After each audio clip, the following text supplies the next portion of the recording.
नमस्कार, मैं मोनाली और आप देख रहे हैं न्यूज 28। यूक्रेन पर रूस के हमला किए जाने के बाद पूरी दुनिया दो भागों में बंट चुकी है। एक तरफ अमेरिका के नेतृत्व में जहां उसके सहयोगी देश सामने आए हैं, वहीं दूसरी ओर चीन और पाकिस्तान जैसे देश रसिया का समर्थन करते हुए दिखाई दे रहे हैं।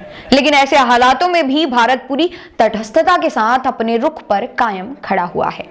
यानी कि यूक्रेन और रशिया युद्ध को लेकर भारत का झुकाव ना ही रशिया की तरफ है और ना ही यूक्रेन की तरफ, बल्कि अनबायस्ड होकर अभी तक इस पूरे युद्ध को लेकर भारत खड़ा हुआ दिखाई दिया है। आजादी के बाद से ही भारत हमेशा शांति का समर्थक रहा है। भारत का यह मानना है कि किसी भी समस्या का समाधान बातचीत के जरिए निकाला जा सकता है। इसीलिए किसी भी उपजी समस्या के समाधान के लिए भारत पहले युद्ध को प्राथमिकता न देकर बातचीत का हवाला हमेशा देता हुआ नजर आया है। लेकिन वर्तमान में पाकिस्तान के प्रधानमंत्री इमरान खान ने एक रैली के द्वारा जो कुछ कहा, वो आखिरकार कितना ठीक था? आखिरकार क्यों अचानक से पाकिस्तान के प्रधानमंत्री इमरान खान इतना बौखला गए और भारत की तुलना पाकिस्तान से कर दी? शायद इमरान खान अगर इतिहास को याद रखते तो पाकिस्तान और भारत को एक पलड़े में खड़ा करने की जरूरत भी ना करते। दरअसल में रशिया और यूक्रेन युद्ध को लेकर यूरोपीय संघ ने पाकिस्तान को एक खत लिखा, जिसमें उन्होंने पाकिस्तान से कहा कि वो न सिर्फ रशिया को लेकर बयान दे बल्कि रशिया के खिलाफ वोट भी करे। इसके बाद क्या होना था? पाकिस्तान के प्रधानमंत्री इमरान खान का ज़मीर अचानक से जाग उठा।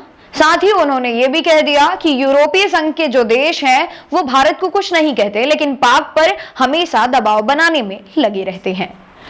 इस घटना से लेकर उनके जो भाव थे वो साफ साफ झलके प्रधानमंत्री इमरान खान की एक रैली के द्वारा उनके शब्दों में। जी हां, रैली के बीच इमरान खान ने खून तक की बात कर दी। यूरोपीय संघ के राजदूतों के द्वारा जो खत प्रधानमंत्री इमरान खान को लिखा गया था, उसकी बौखलाहट किसी बंद कमरे में नहीं, किसी मीटिंग में नहीं, बल्कि खुलेआम रैली में देखने को मिली। जी हां, यूक्रेन संकट को लेकर यूरोपीय देशों पर बरसने लगे प्रधानमंत्री इमरान खान। साथ ही साथ उन्होंने अपनी रैली में पाकिस्तानियों के अंदर जोश पैदा करने के लिए यहां तक कह दिया कि जब तक मेरे अंदर खून है, मैं अपने कौम को किसी के सामने झुकने नहीं दूंगा।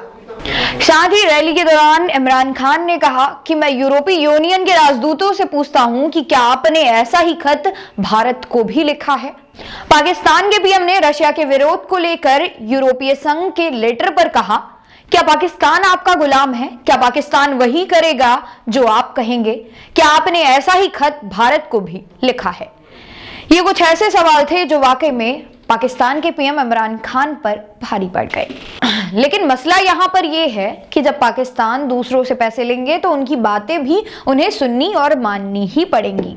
लेकिन ऐसे में यह सवाल उठता है कि आखिरकार पाक भारत की तुलना खुद से कैसे कर सकता है? और कुछ ऐसा ही पाकिस्तान के साथ वर्तमान में हो रहा है। भारत का खत पूरी दुनिया भर को पता है। यूक्रेन के युद्धग्रस्त क्षेत्रों में फंसे भारतीय ही नहीं बल्कि पाकिस्तानियों ने भी भारत के राष्ट्रीय ध्वज के तिरंगे की धाक को देख लिया है। यूक्रेन में फंसे भारतीय छात्रों के साथ साथ तुर्की और पाकिस्तानी छात्रों को भी भारत के तिरंगे की मदद से वहां से निकलने में आसानी हुई, वो अपनी जान को बचा पाए। तो वहीं पर पाकिस्तान, चीन और अमेरिका जैसे देश यूक्रेन संकट पर प्लान बनाते ही रह गए।